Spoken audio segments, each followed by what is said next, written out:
Estamos hablando de la fatiga. Para hablar de fatiga es preciso también hablar de elementos con defectos y elementos sin defectos. Si bien ningún elemento podemos decir que no tiene defecto, todos los materiales tienen defectos. Sin embargo, para hablar de fatiga, por el análisis que se le hace hasta llegar hasta su rotura, ¿verdad? O quiebre súbita o final, tenemos que hablar de fatiga en elementos con defectos y fatiga con elementos sin defectos. ¿A qué le llamamos fatiga en elementos sin defectos?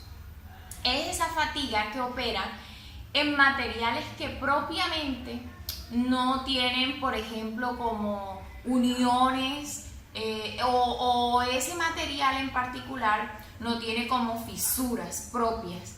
Sin embargo, como lo dije anteriormente, ningún material es, podemos decir, como irrompible o indestructible sería la palabra. ¿Por qué?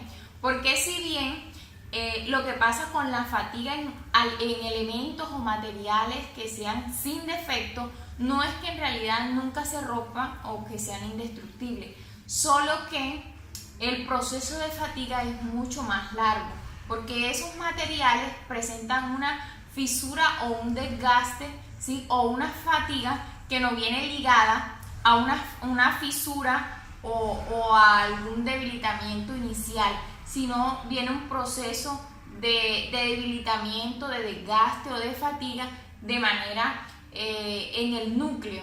Entonces digamos que estos elementos pueden ser, por ejemplo, como el acero, como el titanio. Por eso un ejemplo de fatiga en elementos que no tienen defectos podríamos hablar de ejes, ¿verdad? Entonces podemos decir que es un proceso mucho más largo de fatigas hasta llegar a la rotura, ¿verdad? Eso es la fatiga con elementos sin defectos. El otro tipo de fatiga es la fatiga que se presenta en esos elementos o en esos materiales que tienen defectos. ¿Cuáles son esos elementos o esos materiales que tienen defectos? No son sino, por ejemplo, un barco, un avión. Es una gran construcción, ¿verdad? Es un complejo, ¿verdad? Unido por las alas, en fin, es una unión de varias piezas y particularmente en las uniones es inevitable encontrar fisuras. A esas fisuras o a esas coyunturas, esas uniones en donde existen notablemente fisuras, ¿verdad? Obviamente no son fisuras que podemos hablar de un hueco, que entre una unión de una ala y el cuerpo de un avión va a haber un hueco. No, estamos hablando de fisuras normales y tolerables dentro de lo que cabe, ¿verdad? Y lo tolerado me imagino por la mecánica. A lo que me estoy refiriendo es una gran construcción, una gran pieza, un avión. Entonces las uniones como el avión, un puente, son edificaciones, son construcciones, son materiales, es la unión de varios materiales. Entre la unión de una pieza y otra se generan ciertas fisuras. Esas fisuras es lo que se conoce, o sea, en ese tipo de materiales o en ese tipo de construcciones se conoce y se aplica la fatiga en elementos con defectos. Los elementos con defectos son sencillamente eso, son construcciones, elementos materiales que por el complejo mismo de ellos presentan fisuras. ¿Qué es lo que pasa? Que en este caso no viene un desgaste muy lento como sucede en el caso anterior, que viene del núcleo, que hay un desgaste natural desde el núcleo del material, sino ya hay una fisura inicial, ¿verdad?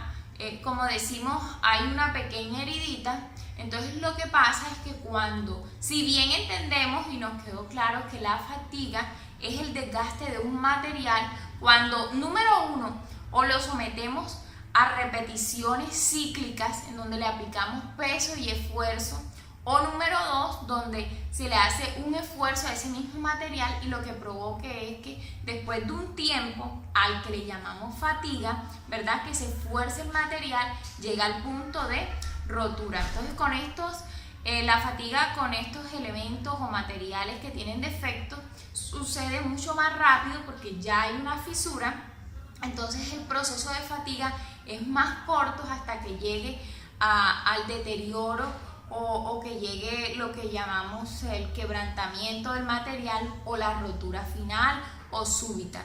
Entonces la diferencia entre el uno y el otro es que el primero se hace de manera nuclear y el segundo hablamos que parte de una fisura inicial.